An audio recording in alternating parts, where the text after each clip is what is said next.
Assalamualaikum warahmatullahi wabarakatuh. Alhamdulillahirabbil alamin, wassalatu wassalamu ala Rasulillah wa ala alihi wa ashabihi wa man tabi'ahum bi ihsanin ila yaumiddin. Amma ba'd. Allahumma 'allimna ma yanfa'una wanfa'na bima 'allamtana wa zidna 'ilma wa 'amala. Allahumma faqihna fid din wa 'allimna at-ta'wil. Allahumma ya mu'allima Adam wa Ibrahim 'allimna wa ya mufahhima Sulaiman fahimna. Allahumma faqihna fid din wa 'allimna at-ta'wil. Allahumma inna nas'aluka 'ilman nafi'an wa rizqan thayyiban wa 'amalan mutaqabbala. Jamaah rahimani wa rahimakumullah. Malam ini insyaallah kita tidak membahas kitab yang rutin kita bahas di setiap pertemuan. Akan tetapi malam ini kita akan membahas judulnya, apa judulnya? Tidak semua boleh jadi imam. Tidak semua boleh jadi imam. Ini tema kita berkaitan dengan imam. Siapa sebenarnya yang boleh menjadi imam? Nah, Nabi SAW menyebutkan urutan orang yang berhak jadi imam. Sampai urutan terakhir adalah masalah usia. Usia itu terakhir. Nah, disebutkan man ahaqqu bil imamah. Siapa yang berhak jadi imam? Nah, jadi kalau kita masuk kategori, silakan jadi imam. Tapi kalau tidak termasuk ke dalam kategori, mundur dulu. Jangan jadi imam. Rasul sallallahu alaihi wasallam menjelaskan siapa yang berhak jadi imam dan siapa yang lebih utama jadi imam. Beliau menyebutkan dalam satu hadis yang agak panjang. Panjang juga, tidak terlalu panjang. Apa kata Nabi sallallahu alaihi wasallam? Ya ummul qaum aqra'uhum li kitabillah. Ya ummul qaum aqra'uhum li kitabillah. Orang yang mengimami satu kaum adalah orang yang faham dengan membaca Al-Qur'an, yang bisa baca Qur'an. Nah, ini tingkatan yang pertama. Tingkatan yang pertama. Fa in kanu fil qiraati sawaan fa a'lamuhum bis sunnah. Kalau masalah bacaan Quran sama-sama bagus. Kayak Misari Rosid, masyaallah. Bagus bacaannya. Ini dua orang. Bagaimana kita ingin membedakan? Maka yang nomor dua yaitu orang yang faham dengan sunnah. Nah, bacaan Qur'annya bagus dia, tapi sama-sama bagus. Maka kita kedepankan orang yang faham sunnah. Faham sunnah Nabi SAW. Kemudian masalah sunnah dia juga sama. Faham sunnah. Maka apa? Yang ketiga, fa'aqdamuhum hijratan. Orang yang lebih pertama hijrah. Nanti kita jelaskan satu-satu. Orang yang pertama kali hijrah. Kemudian kalau dalam masalah hijrah sama-sama hijrah. Maka apa? Yang paling tua usianya, maka dia jadi imam. Maka orang yang berhak jadi imam itu ada 5 yang disebutkan oleh Nabi sallallahu alaihi wasallam. Yang pertama, yang bagus bacaan Al-Qur'annya. Yang bagus bacaan Al-Qur'annya. Ini yang pertama. Siapa dia? Yang mutkin bacaan Al-Qur'annya. Dia hafal Al-Qur'an, mutkin. Kemudian ini yang pertama ya. Jadi yang bagus bacaannya. Siapa dia? yang mungkin bacaan Al-Qur'annya. Ini yang pertama. Yang kedua, dia memang membaca dengan cara yang bagus, tajwidnya, makhorijal hurufnya bagus. Ini yang kedua. Kemudian yang ketiga apa? Yang faham tentang fikih salat. Yang faham tentang fikih salat. Nah, ini orang yang pandai baca Quran. Bacaannya bagus, kemudian dia membawakan bacaan Quran dengan benar, kemudian dia faham fikih salat. Kemudian datang pertanyaan.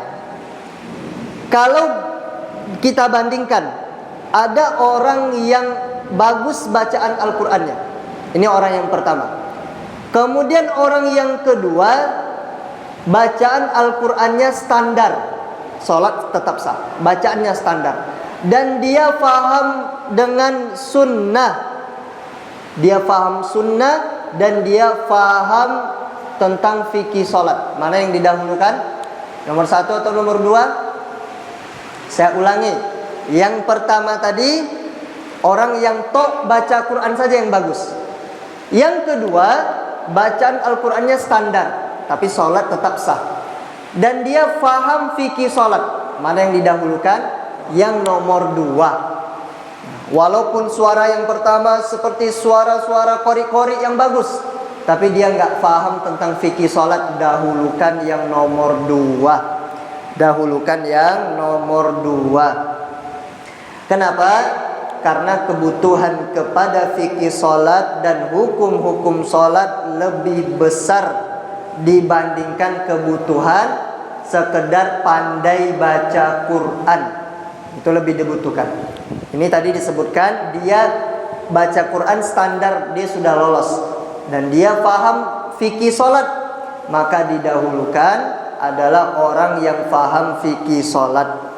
Ini yang nomor 1. Yang nomor 2 dari hadis tadi. Kemudian orang yang paham dan kenal dengan sunnah. Nah, kemudian datang pertanyaan. Kalau ada 2 orang yang sama dalam baca Quran, sama-sama bagus, akan tetapi salah satunya faham fikih salat dan faham sunnah, mana yang didahulukan? Yaitu orang yang faham sunnah dan faham fikih, itu yang didahulukan. Nah, ini urutan dari Nabi SAW. Jadi mentang-mentang kita bacaan Al-Quran, jangan langsung maju faham fikih salat, tidak. Kalau kita tinggal rukun bagaimana? Nah, jangan kita langsung salam padahal rukun nggak kita kerjakan. Nah, nggak boleh semuanya maju jadi imam. Nah, kita meninggalkan yang wajib dalam sholat, kita nggak paham bagaimana cara nutupnya. Kalau wajib kita tinggalkan, kita nggak sujud sahwi, sholat kita batal. Sholat batal. Ini yang kedua. Yang ketiga, orang yang paling pertama hijrah. Nah, hijrah di sini artinya dari negeri kafir ke negeri muslim. Nah, mungkin dia tinggal di Amerika sana, kemudian dia pulang, nah, maka dia boleh jadi imam. Nah, dia boleh jadi imam. Nah, contohnya ada 2 orang yang bisa paham Quran dari Amerika pulang. Nah, siapa yang berhak jadi imam? Siapa yang duluan pulang ke negeri muslim? Nah, negeri kaum muslimin, maka dia yang berhak jadi imam. Nah, apabila mereka sama-sama dalam ilmu Al-Quran dan ilmu sunnah, maka siapa yang dahulu? Yaitu orang yang pertama kali pulang ke negeri kaum muslimin, ke Indonesia kah, atau ke Arab Saudi, kemana, maka dia yang lebih utama jadi imam. Kemudian yang keempat, yang paling pertama masuk Islam. Nah, jadi bacaan Qurannya sama, fikih sholatnya sama, sunnahnya sama, kemudian hijrahnya sama. Nah, sama-sama ini. Maka siapa yang didahulukan? Siapa yang pertama kali masuk Islam? Siapa yang pertama kali masuk Islam? Nah, kalau seandainya dia dari yang awalnya agamanya kafir, nah, siapa yang pertama kali masuk Islam? Nah, Kemudian yang kelima, yang paling tua umurnya. Nah, jadi semua yang 1 sampai 4 tadi sama semua. Bacaan Qurannya sama, fikihnya sama, hijrahnya sama, kemudian Islamnya sama. Yang kelima siapa? Yaitu orang yang paling tua. Nah, semuanya sama. Bagaimana kita ingin membedakannya? Siapa yang paling tua, maka dia berhak jadi imam. Nah, dia berhak jadi imam. Maka didahulukan orang yang lebih tua, lebih senior. Berdasarkan sabda Nabi Shallallahu Alaihi Wasallam, apabila dalam hijrah sama, maka didahulukan orang yang lebih tua. Wali ya ummukum, nah wali ya ummakum akbarukum. Nah, hendaknya yang mengimami kalian adalah yang lebih tua. Kemudian pertanyaan lagi, semuanya sama, 1 sampai 5 tadi sama semua. Apa yang harus kita lakukan? Nah, nggak boleh langsung ayo ini, nggak boleh. Tapi apa? Contoh ada 2 orang, ini imam, bagus, semuanya sama, hijrahnya sama, masuk Islamnya, umurnya sama. Nah, siapa yang berhak maju? Yang berhak maju dengan cara undian. Nah, boleh langsung maju, harus diundi. Faman ghaliba fil qur'ati quddima. Ketika diundi, masuk nama Pak Brori. Nah, maka Pak Brori yang maju. Nah, tidak boleh yang lain. Yang lain harus ridho dengan keputusan undian. Kenapa? Karena 2 imam ini sama. Hijrahnya sama, Islamnya sama, sunnahnya sama, kemudian bacaan Qurannya sama. Maka dengan cara diundi, cabut undian, keluar nama, maka dia yang jadi imam. Demikian Islam mengajarkan kita agar tidak bermudah-mudahan jadi imam. Kemudian juga pemilik rumah lebih berhak jadi imam dibandingkan tamunya. Nah, mungkin hujan, kita ada tamu.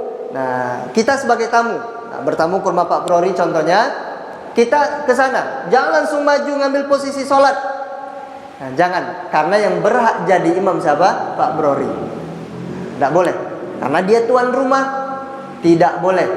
Demikian juga dengan adab bertamu.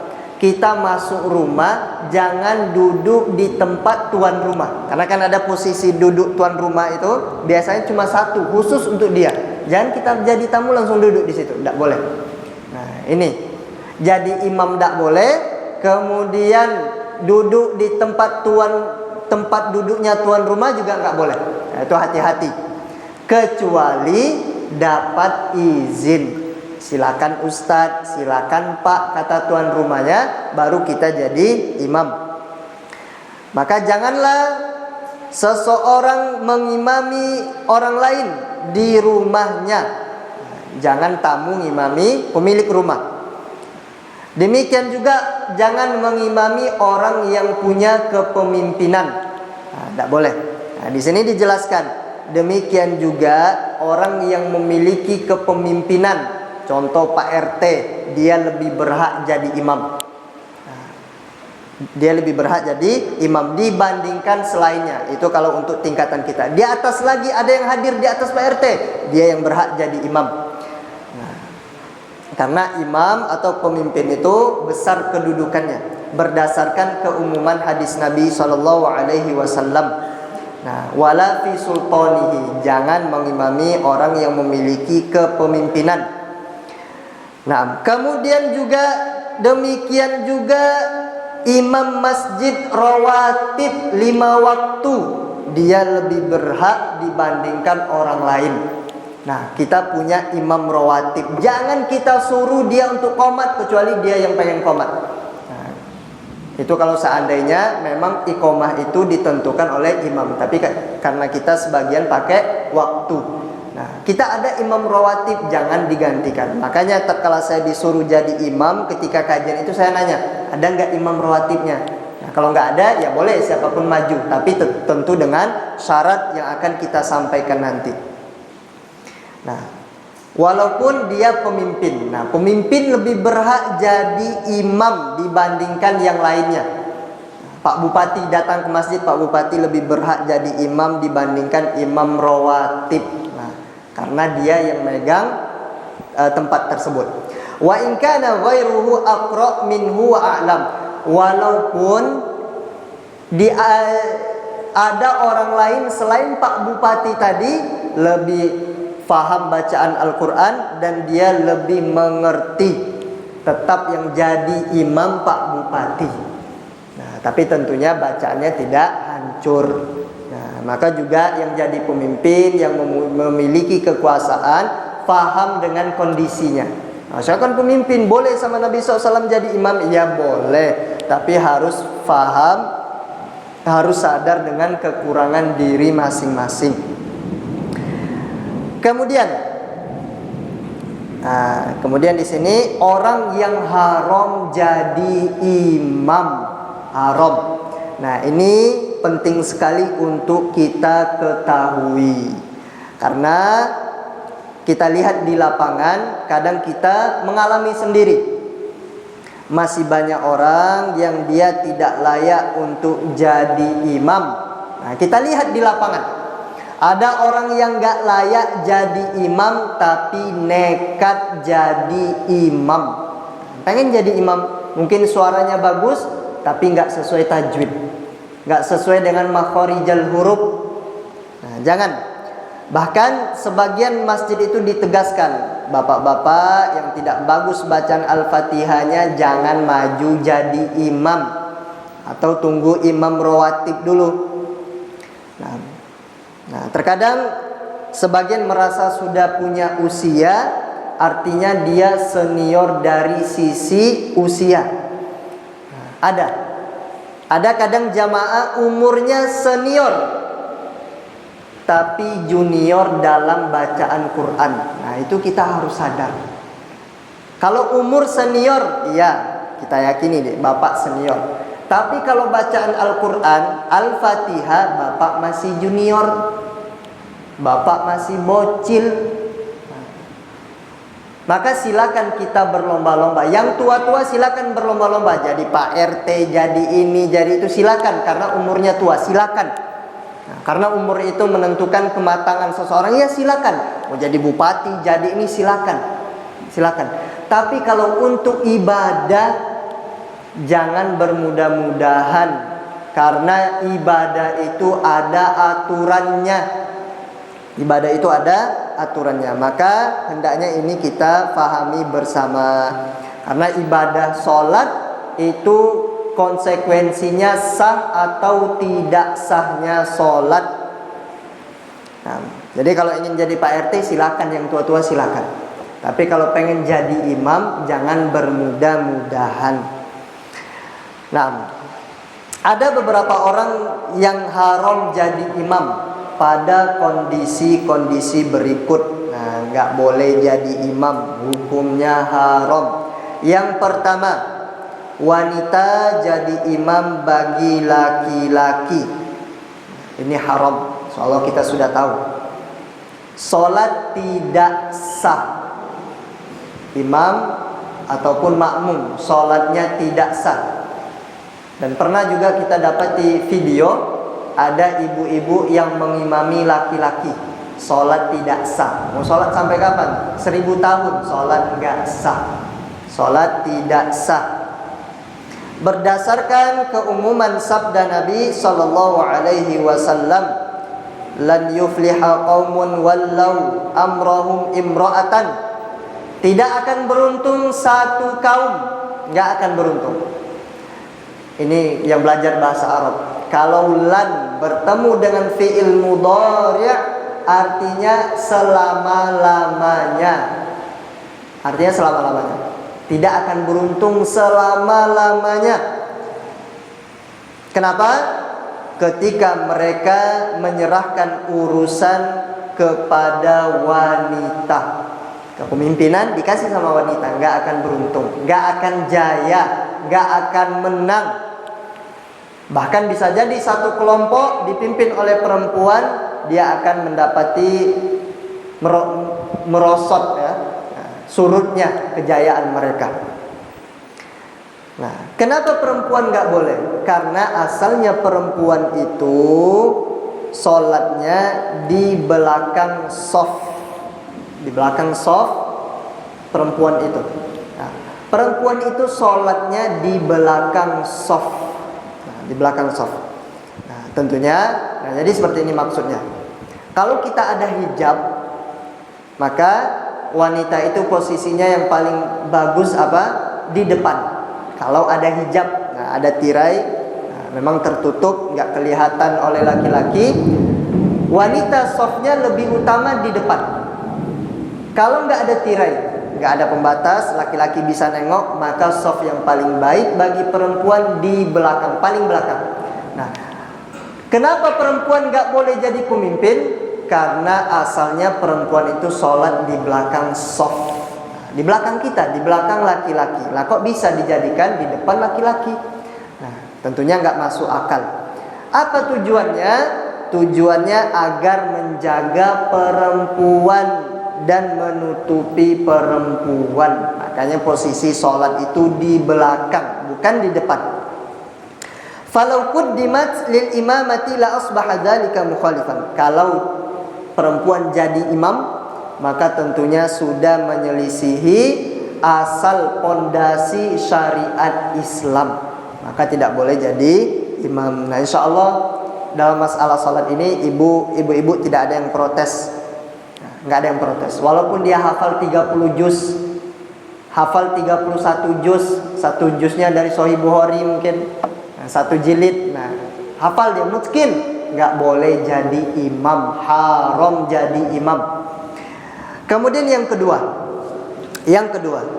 imam yang berhadas dan membawa hadas. Nah, dia berhadas dan membawa hadas. Nah, imam yang berhadas dan membawa hadas. Wa huwa ya'lam dzalik, dan dia tahu. Dia tadi kentut belum wudu, maksa sholatnya nggak sah. Nah, kemudian juga dia membawa hadas. Contohnya, dia tahu bahwasannya, mohon maaf, di celana dalamnya ada sisa-sisa air mani. Dia tahu, sadar. Kemudian dia tidak bersihkan, maka sholatnya tidak sah. Dia sadar di bajunya ada tai kucing. Dia maksa ingin sholatnya tidak sah. Haram. Nah, sekarang kalau dia nggak tahu, kalau dia berhadas nggak tahu kecuali setelah sholat, maka sholat imam ini nggak sah, sholat makmum sah. Paham? Nah, contohnya dia setelah sholat tahu, ya Allah, saya ini lagi junub, belum mandi saya ini. Nah, maka imam nggak sah sholatnya, makmum sah, nggak perlu diulangi. Karena pernah di dalam beberapa riwayat, Umar bin Khattab ketika selesai mengimami jamaahnya, kemudian dia tahu bahwasannya dia belum mandi junub. Akhirnya apa yang dilakukan oleh Umar? Umar mengulangi sholatnya, mandi dulu, kemudian ulangi sholat. Jamaahnya nggak diperintahkan untuk sholat kembali, mengulangi sholat tidak perlu. Demikian juga Ali bin Abi Thalib radhiyallahu taala anhu, beliau ketika selesai melaksanakan sholat jadi imam untuk jamaahnya para sahabat, kemudian setelah pulang kelihatan, loh kok ada ini. Nah, sholat subuh, setelah sholat subuh Ali nengok, lah kok ada bekas air mani di dalam celana dalam. Nah, maka Ali mandi, kemudian dia sholat, dan dia tidak memerintahkan para sahabat yang jadi jamaahnya tadi untuk sholat kembali. Nah, ini hati-hati ketika sholat subuh. Nah, hati-hati. Nah, hati-hati ketika sholat subuh. Tatkala kita mendapati kita itu berhadas, maka kita wajib mengulangi sholat. Berbeda dengan bawa hadas. Bawa hadas itu apa? Membawa hadas. Memang ada hadas di dalam pakaian kita. Nah, contohnya ada kencing anak kita. Nah, kok bau kencing anak, kok bau kencing kucing.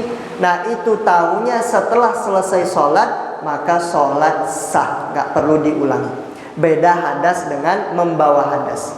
Membawa hadas memang ada kotoran di badan. Setelah dia selesai sholat, lah kok ada ini kucing.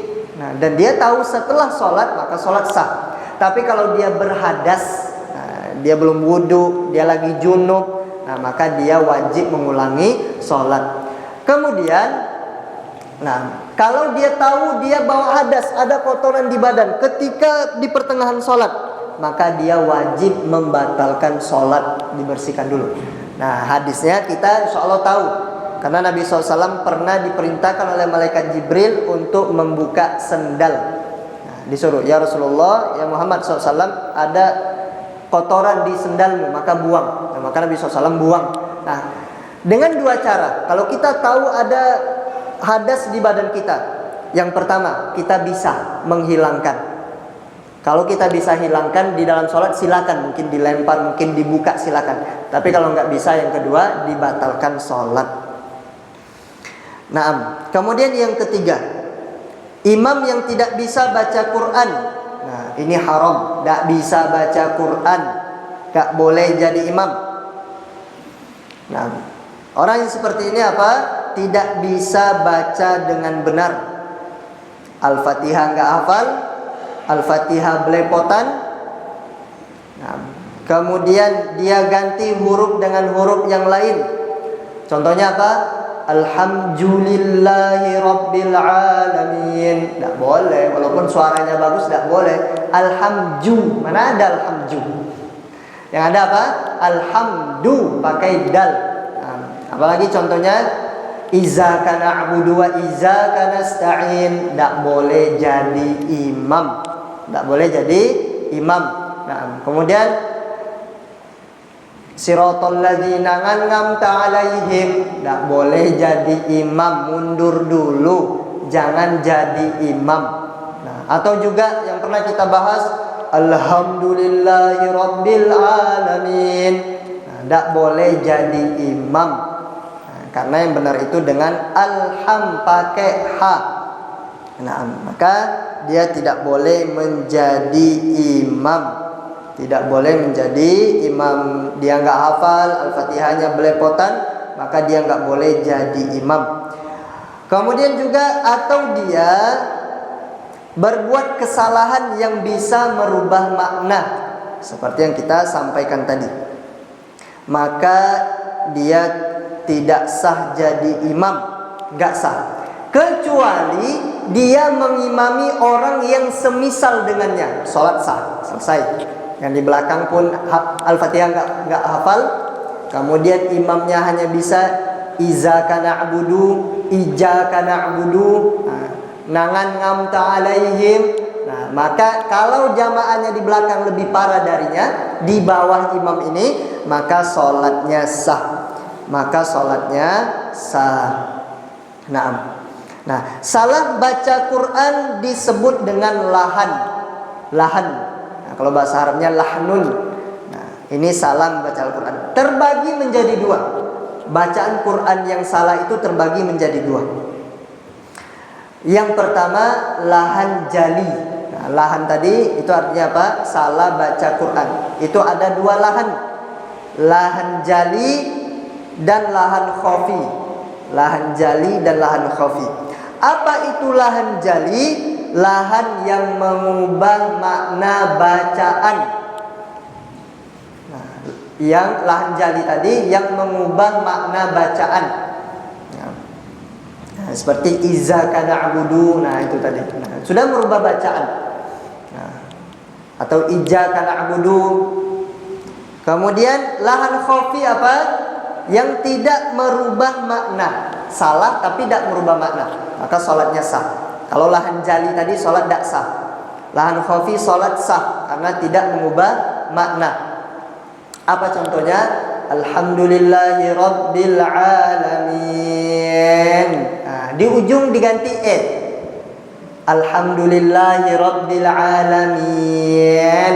Nah, itu tidak merubah makna. Ihdinas siratal mustaqim. Nah, itu tidak merubah makna, maka tetap sholatnya sah. Sholatnya sah. Nah, maka lahan jali. Nah, ada dua kondisi. Orang yang bacaannya lahan jali, kalau jadi imam ada dua kondisi.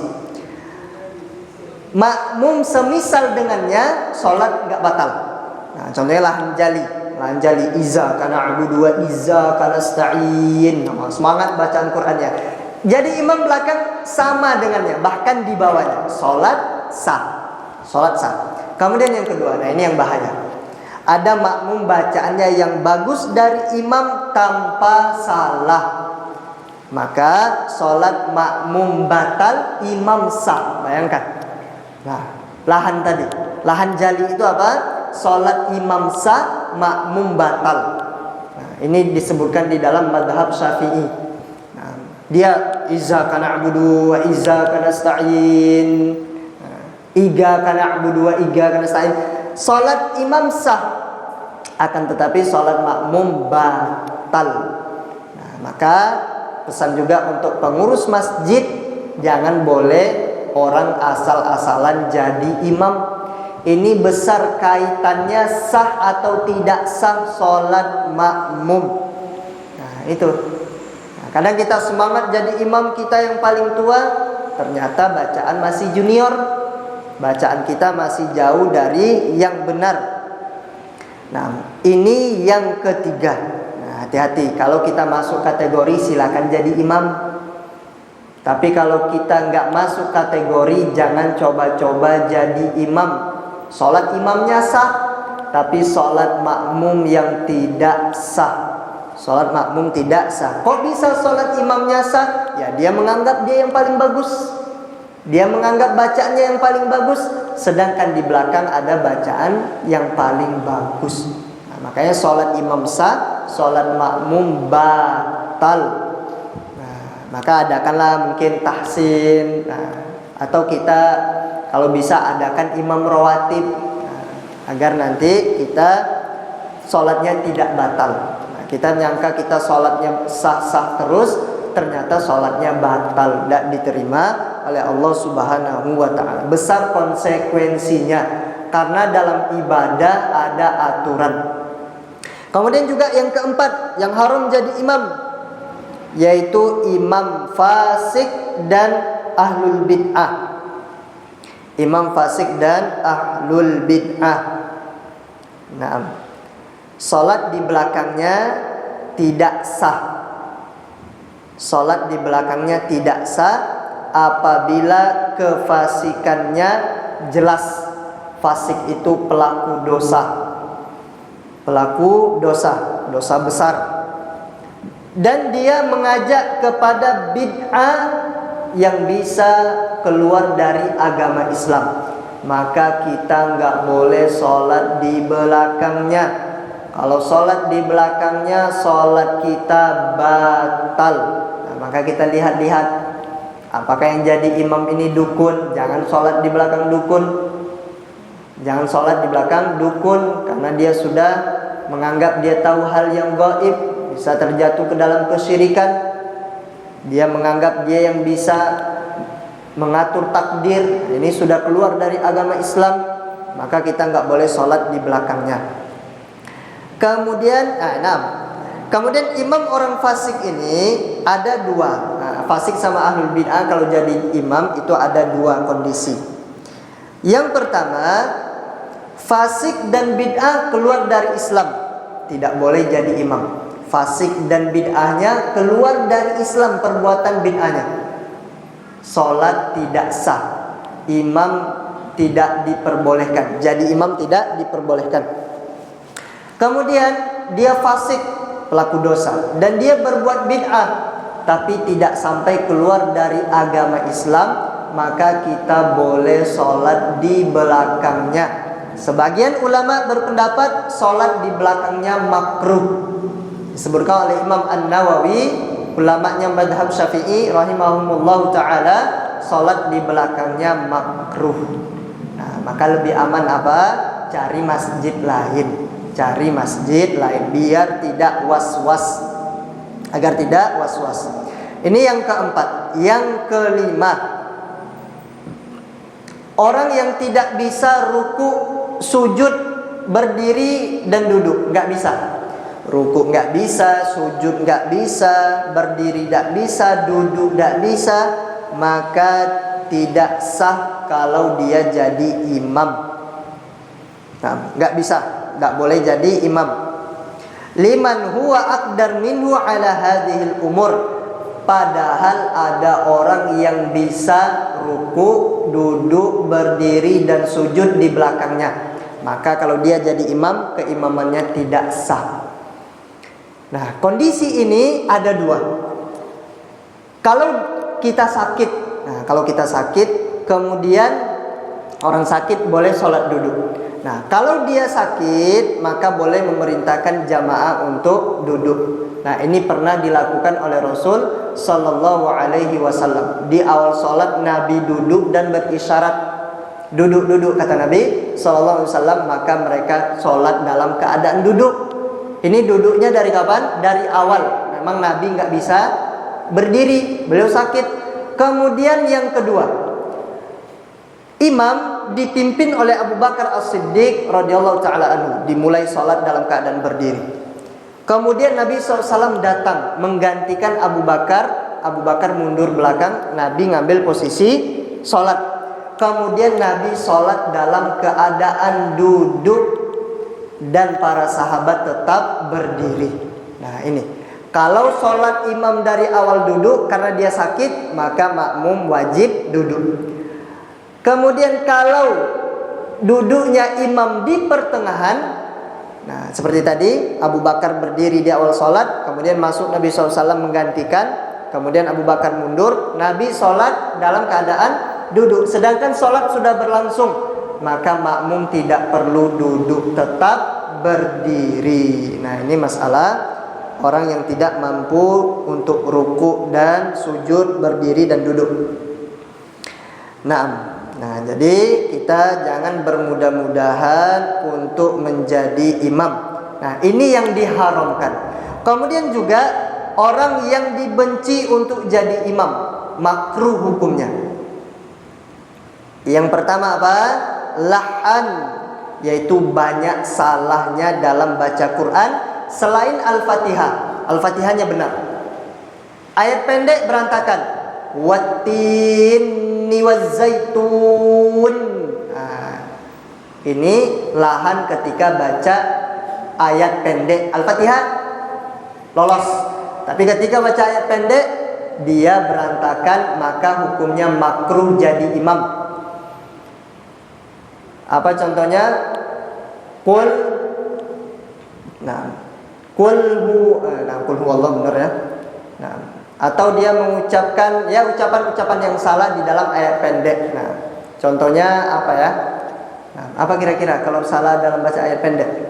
Nah, insyaallah kalau kita sholat di masjid-masjid yang biasanya ini terjadi ketika imamnya sudah tua-tua. Nah, sudah tua-tua. Kemudian dia merubah huruf-huruf yang ada di dalam ayat pendek. Nah, ini yang pertama. Nah, ketika ayat pendek dia salah, tapi ketika Al-Fatihah lolos. Nah, kemudian yang kedua, barang siapa yang mengimami kaum sedangkan dia dibenci, ini makruh hukumnya. Nah, contohnya saya jadi imam, ternyata jamaahnya nggak suka. Kok bapak ini terus yang jadi imam? Nah, kok Ustaz Ronald terus jadi imam? Contohnya. Nah, maka apa? Nah, maka hukumnya makruh. Nah, disebutkan oleh Nabi SAW ada 3 orang yang sholatnya tidak melewati kepalanya sejengkal.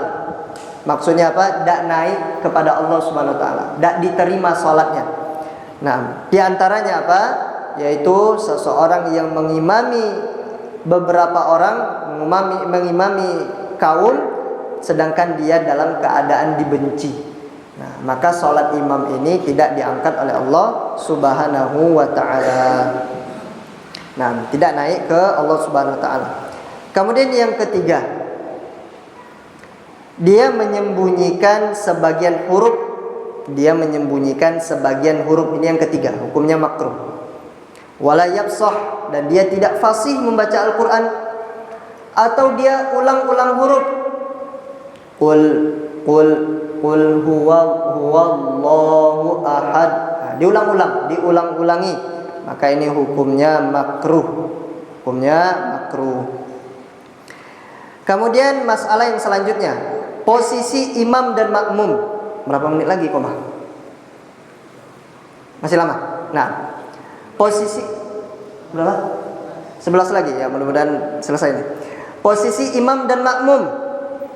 Nah, posisi imam dan makmum. Nah, ini kadang kita masih banyak yang salah. Nah, kalau makmumnya 2 atau lebih, maka sholatnya di mana? Di belakang imam. Nah, di belakang imam, bukan samping kanan imam atau samping kiri imam di belakang, tapi di tengah-tengah. Di tengah-tengah posisinya. Sebagaimana Nabi SAW ketika iqamah dikumandangkan, maka beliau maju, sahabat berdiri di belakangnya. Hadis ini diriwayatkan oleh Imam Abu Daud. Demikian juga hadis yang diriwayatkan oleh Imam Abu Daud, bahwasannya Jabir dan Jabbar, nah ini 2 orang sahabat, mereka berdua berdiri, salah satunya di kanan Nabi, nah salah satunya di kiri Nabi. Jadi Nabi di tengah, posisi Nabi itu di tengah. Nah, jadi mereka sejajar. Nah, seperti inilah. Ini anggap Rasulullah SAW kita contohkan. Nah, ini nah, di tengah. Maka apa yang dilakukan oleh Nabi? Nabi ambil mereka berdua tangannya, kemudian berdirikan di belakang, ditarik di belakang. Bisa jadi Nabi melakukan gerakan yang agak banyak, atau Nabi SAW diambil tangannya, kemudian dihadapkan di belakang, di tengah-tengah. Demikian juga ucapan dari Anas bin Malik ketika Nabi SAW mengimami Anas dan keluarganya. Jadi Rasulullah SAW diundang oleh nenek Anas untuk main ke rumahnya, untuk bertamu. Kemudian Anas mengucapkan, "Ya ummu Rasulullah sallallahu alaihi wasallam wa naqumu khalfahu fa yusalli bina." Nabi SAW mengimami beliau di depan kami dan kami berdiri di belakangnya. Kemudian kita sholat bersama. Kalau makmumnya 1 orang, nah makmumnya 1 orang, maka posisinya adalah di kanan imam, muhadhiyan lahu, sejajar dengan imam. Nah, jangan sholat ini imam, kemudian kita gabung, kemudian kita kasih kode, kita gabung. Nah, jangan di belakang, sejajar, muhadhiyan, sejajar dengan imam yang di belakang. Nah, atau di sininya imam, atau di belakang imam, tidak, tapi sejajar. Beda dengan perempuan. Kalau perempuan sejajar, kalau laki-laki dia di kanan. Nah, itu. Kalau perempuan di belakang. Kalau 1 perempuan di belakang, kalau laki-laki 1 dia di kanan. Nah, karena Nabi SAW pernah memutar Ibnu Abbas. Nah, Ibnu Abbas itu posisinya di kiri. Nah, kemudian ada sahabat yang lain di kanan. Nah, jadi kondisinya ini mereka berbeda. Ketika Anas di kiri, maka Nabi SAW putar. Nah, nggak tahu gimana cara mutarnya oleh Nabi SAW. Nah, bagaimana cara mutarnya? Kemudian Nabi letakkan dia di kanan, sejajar. Nah, kemudian juga, diperbolehkan berdirinya imam di tengah-tengah makmum, boleh. Contoh, ini imam, kemudian ini kita di tengah-tengah. Nah, kapan boleh seperti ini? Ketika darurat, di belakang tidak bisa, di kiri kanan tidak bisa lagi ngatur posisi, di belakang nggak bisa. Nah, contohnya apa? Ketika tabligh akbar. Nah, kita kalau di STDI itu, ketika kajian Ustadz Syafiq itu, masya Allah, penuh masjid. Nah, maka apa yang kita lakukan? Kita sejajar dengan imam. Kalau kita di shaf pertama, posisi kita imam di tengah dan kita di samping-samping imam, sejajar. Nah, ini darurat. Bukan berarti nanti Anda jadi imam, bapak-bapak ada yang maju kiri kanan, tidak. Karena itu tidak darurat. Nah, darurat kapan? Ketika nggak bisa.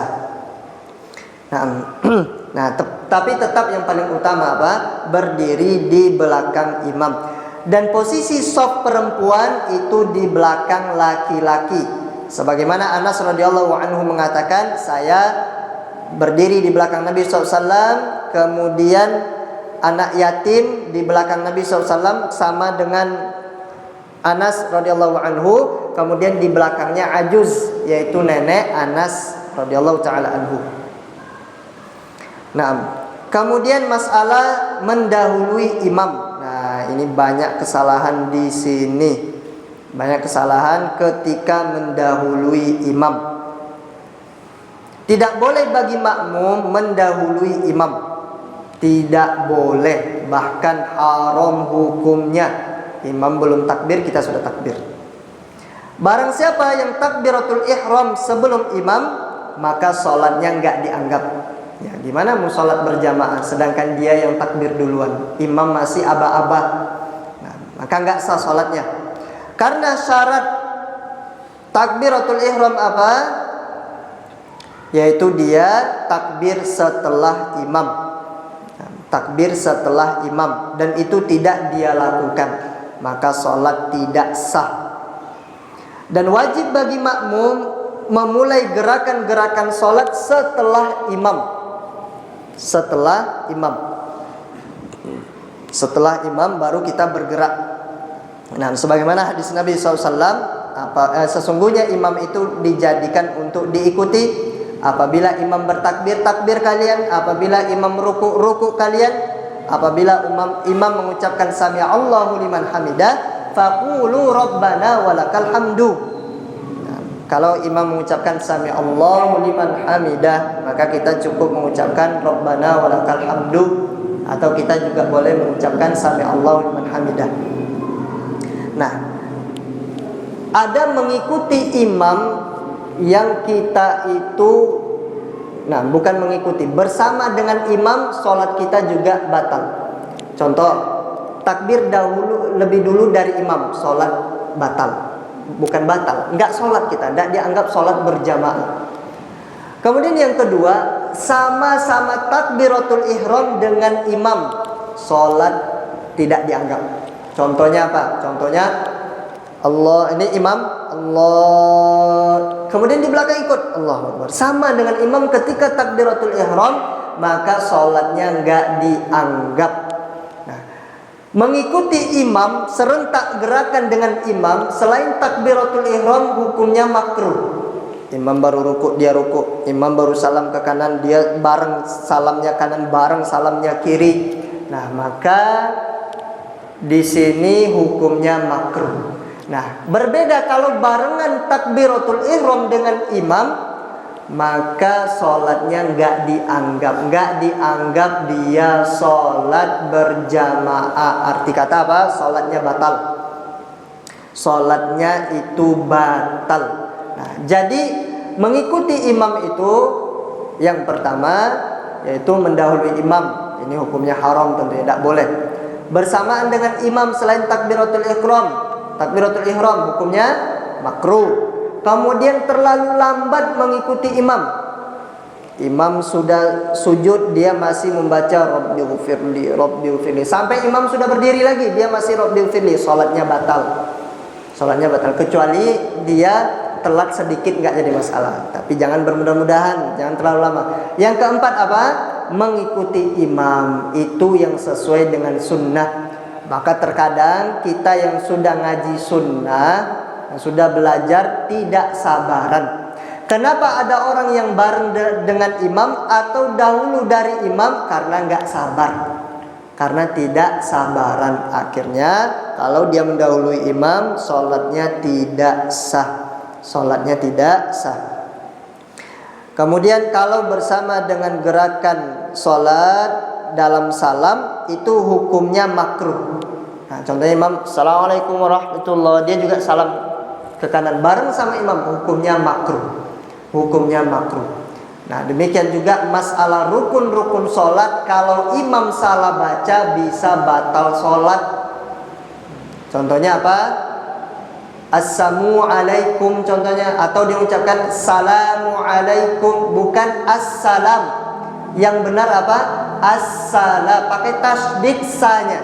Assalamualaikum warahmatullahi wabarakatuh, atau Assalamualaikum warahmatullahi, atau Assalamualaikum saja cukup. Nah, rukun dalam salam itu hanya ke kanan saja, yaitu ucapan. Rukun salam itu ucapan Assalamualaikum warahmatullahi. Menoleh kiri kanan, ini hukumnya sunnah. Yang rukun adalah ucapan salam yang pertama, Assalamualaikum warahmatullahi. Kita nggak noleh kiri kanan, sholat kita tetap sah.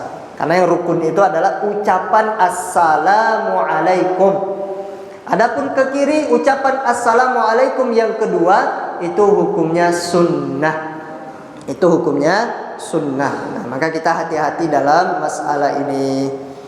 Nah, adapun kalau kita barengan dengan imam kemudian kita terhitung makruh, sholat itu tidak batal. Sholat tidak batal. Nah, tapi yang bisa membatalkan tadi apa? Duluan dari imam atau dia bersama dengan imam ketika takbiratul ihram. Takbiratul ihram. Nah, li'annahu istama'a ma'ahu fi rukni, karena makmum itu bersama dengan imam dalam rukun, enggak boleh. Imam ruku dia bareng, bangkitnya bareng, maka ini hukumnya makruh.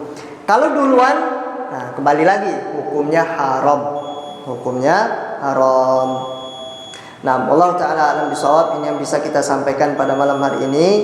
Nah, maka hati-hati jangan bermudah-mudahan jadi imam, karena sholat ini konsekuensinya sah atau tidak sah. Jangan sampai kita melakukan sholat ternyata sholat kita tidak sah. Maka untuk pengurus masjid carilah solusinya agar tidak ada yang bermudah-mudahan menjadi imam. Ada yang maju jadi imam kemudian kita nggak enakan negurnya, akhirnya apa? Sholat kita nggak sah. Padahal kita paham tentang Al-Quran, paham sunnah. Yang maju, yang merubah-rubah makna, yang merubah-rubah bacaan Al-Quran, maka sholat makmum tidak sah. Nah, besar konsekuensinya yang bisa kita dapati. Allah Ta'ala alam bisawab. Semoga Allah Subhanahu Wa Ta'ala menjadikan kita istiqomah dalam menuntut ilmu dan diberikan hidayah dan taufik untuk beramal.